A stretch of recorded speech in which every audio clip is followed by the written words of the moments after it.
আর যারা মনে করো যে আমার ব্রেনের জোর আছে ও পেরে যাব, যারাই মনে করছো আমাদের ব্রেনের বিশাল পাওয়ার আছে, কোনো ব্যাপারই নাই, ও সহজ ব্যাপার। এসব আমার কাছে কোনো ব্যাপার হলো নাকি?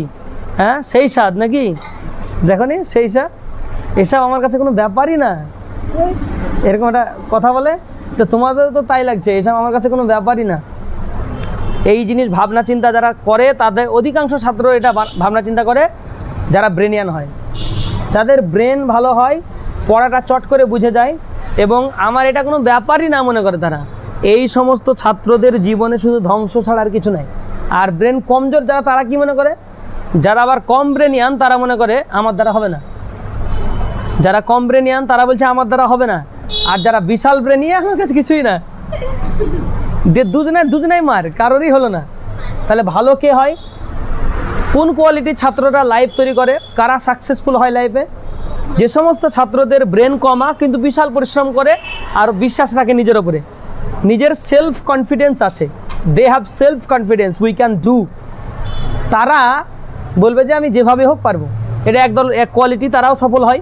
আর একটা হলো ব্রেনও আছে আবার পরিশ্রমও করে। ব্রেন থাকলে তো কী হলো, আরও ভালো করে পড়বো, আরও বেটার কিছু করব, মানে ব্রেন তো আছে আবার পরিশ্রমও করে।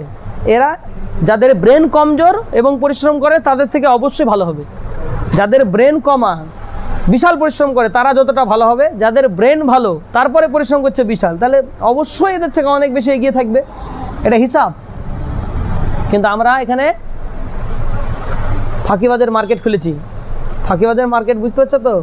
ব্যাপার নাই, 1 ঘন্টা পড়বো, 1 ঘন্টার মধ্যে সব তৈরি করে ফেলবো, আছে না? Just I will study 1 hour. আমার কোনো ব্যাপারই হলো নাকি? Reading, writing, speaking, grammar, pronunciation ও কোনো ব্যাপারই না। ভার্বের লিস্ট, এদিকে পড়া ধরার সময় ভিতরি মাথা থেকে গায়েব হয়ে যাচ্ছে। পড়া ধরার সময় আইএনজি যুক্ত করে কীভাবে বলবো ঠিক করতে পারছি না।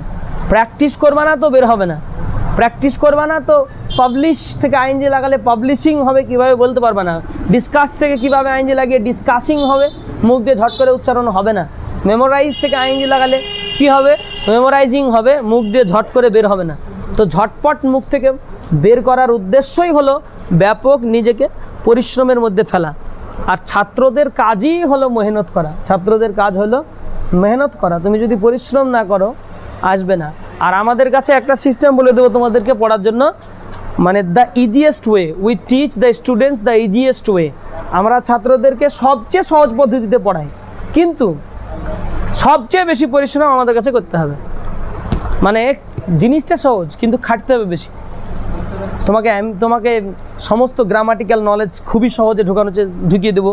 তোমাকে সব একদম মানে ইংরেজির যে লাইন, সেন্টেন্স, মেকিং সেন্টেন্সে যে আমাদের যে প্র্যাকটিস পর্বটা আছে, ক্লাস প্র্যাকটিস 1 থেকে নিয়ে 50 পর্যন্ত, প্র্যাকটিস পর্বতে আমরা যা গবেষণা ভিত্তিক সিস্টেম তৈরি করেছি, এটাকে যদি কেউ পরিশ্রমের মধ্যে আনে, মানে আমরা আর একটা জিনিসেরই অভাব ফিল করছি এখন, সেটা হচ্ছে মানে পরিশ্রমের।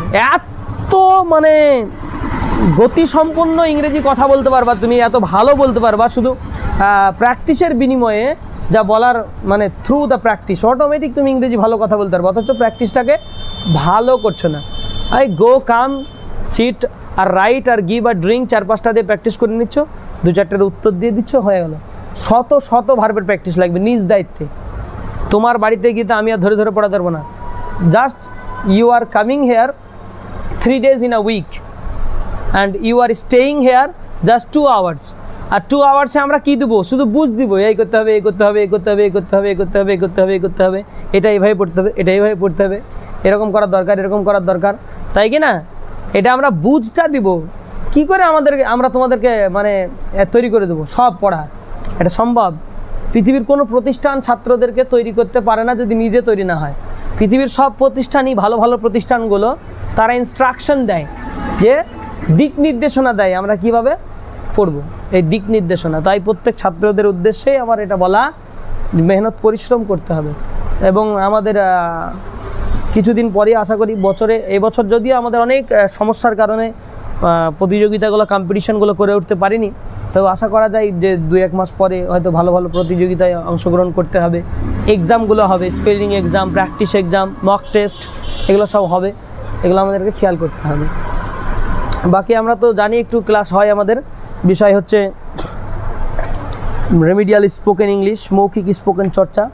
মৌখিক স্পোকেন চর্চার উপরে আমরা প্রত্যেক দিন ক্লাস করছি, এবং তোমরা কতটা কার্যকরী মনে করো আমি জানি না, তবে যারা আমাদের ভিউয়ার্স আমাদের যে প্রতিষ্ঠানের যারা আমাদের যে পরিবার ইউনিক ইংলিশ ফ্যামিলি এর যারা ভিউয়ার্স আছে তারা কিন্তু অনেকেই বলে যে এগুলো আমাদের জন্য অত্যন্ত বেনিফিশিয়াল ক্লাসেস, আমাদেরকে এগুলো দেওয়া হোক, ক্লাসগুলোকে আমরা যেন করতে পারি। তোমাদেরকে যেগুলো টার্গেট মুখস্থ করানো হচ্ছে, অনেকে হয়তো টার্গেটের উদ্দেশ্যটা জানো না যে কী কারণে টার্গেটগুলো মুখস্থ করানো হচ্ছে। উদ্দেশ্যটা শুনে নাও। টার্গেট যারা মুখস্থ করছো, উদ্দেশ্য হলো যে রুলস আমরা শিখছি সেই রুলস, টার্গেটের যে লাইন সেন্টেন্সগুলো এগুলো তো রুলসের ওপরেই আছে না, নাই রুলস দিয়ে না রুলসের বাইরে কিছু? বলো, কথা বলো। রুলসের মধ্যে, উইথ রুলস কাজ করেছি এখানে, তাহলে রুলস দিয়ে কাজ করেছি। এখন ঘটনা হলো এই বাক্যগুলোতে যখন আমরা পড়ছি এখানে কিন্তু তোমাদেরকে রুলস সব পড়তে হচ্ছে না, জাস্ট মুখস্থ করা কাজ সেন্টেন্সগুলো। কিন্তু এখানে আমাদের একটা লাভ হবে যদি আমরা এই টার্গেটের ওপরে পরিশ্রম করি, তাহলে আমাদের spoken fluency will increase day by day automatically. Just follow and just look at the practice and look at the target and practice at your home. Automatically you can realize যে আমি কতটা, how much have I learned English very well, কতটা ভালো আমি শিখেছি এটা তুমি নিজে নিজেই বুঝতে পারবা। চলো আমরা আজকেও মানে কিছু ধারণা দেওয়ার উদ্দেশ্যে একটু বলি এই প্র্যাকটিস টার্গেট পর্বটা।